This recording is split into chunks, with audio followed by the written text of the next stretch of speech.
So a few months ago I made a vlog called Movie Blunders, and in it I was talking about videos that I tried to make in a fortnight, but things just didn't work out and I had to make something else. There was one blunder that I changed my mind at the last minute not to mention. The first blunder of my fortnight career. A little comedy sketch called Double Date. Almost 2 years ago was the first time I thought about making short films on a regular basis, but that is a massive task in my opinion, so I decided to give it a quick test run. I wrote a little comedy sketch where me and my friend Ryan would switch bodies and voices, and we would have to fake our way through a lovely date with his girlfriend. Due to some scheduling conflicts, we never got to film the date scene because our previous actress was working full-time. After that video failed on me, I tried again with a short film called Mage Staff Review, which I made in about 8 days. However, other than the date scene, we did film the rest of the video, and I did edit that all together. Check out some of these clips. I swear, you're the most beautiful woman in the world. Ashley Tisdale. Can't hold a candle. Hannah Montana. Makes her look like a wet mom. Mary-Kate and Ashley. Just name your random blondes. Are you avoiding the question? Even combined, they can't compare. You see, you're processed meat.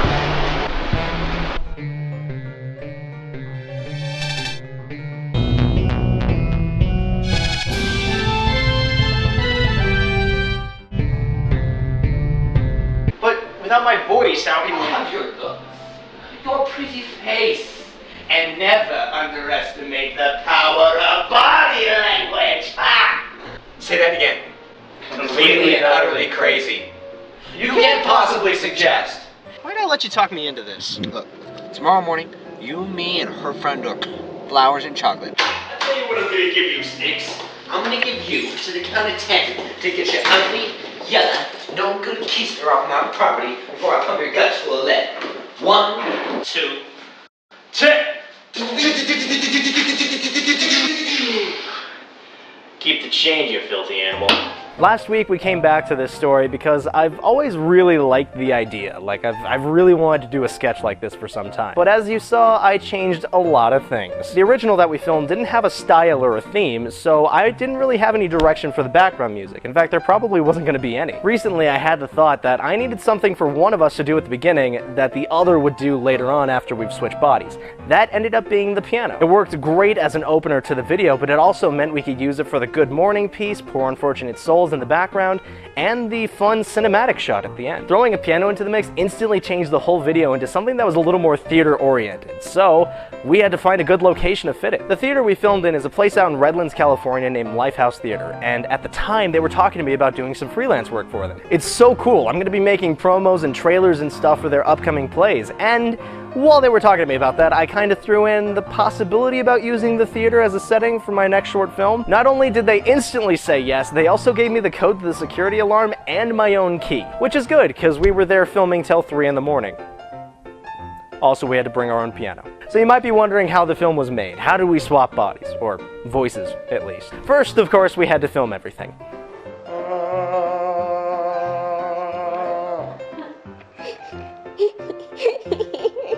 I edited down all the footage so we know exactly which lines we need to redo. Then I got together with Ryan, and standing in a large open room similar to the theater, we listened to how we said things in the recording and then just repeated it into the microphone.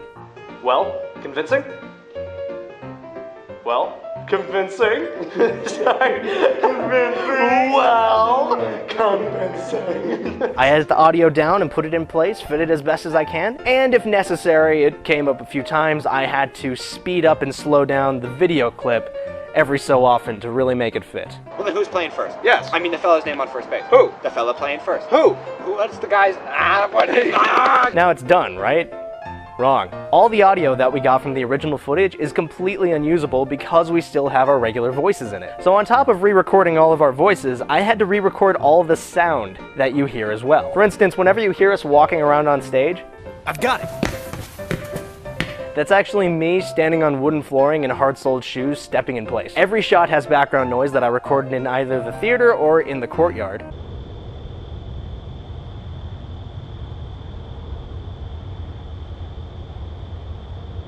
And a larger but extremely subtle sound effect, cloth rustle.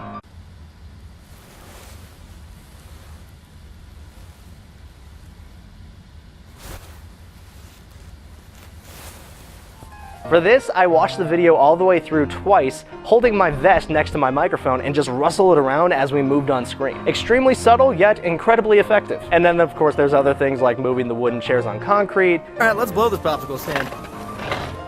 All the stuff falling off the piano. Now sing!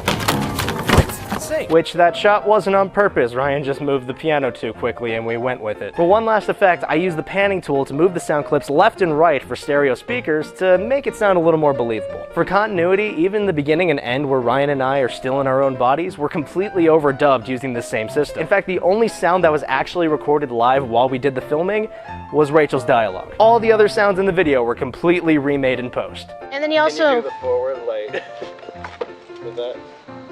Nailed it. Totally nailed it. Yeah. You mean taking off the hat? I can do that, no problem. And that's how you trade bodies.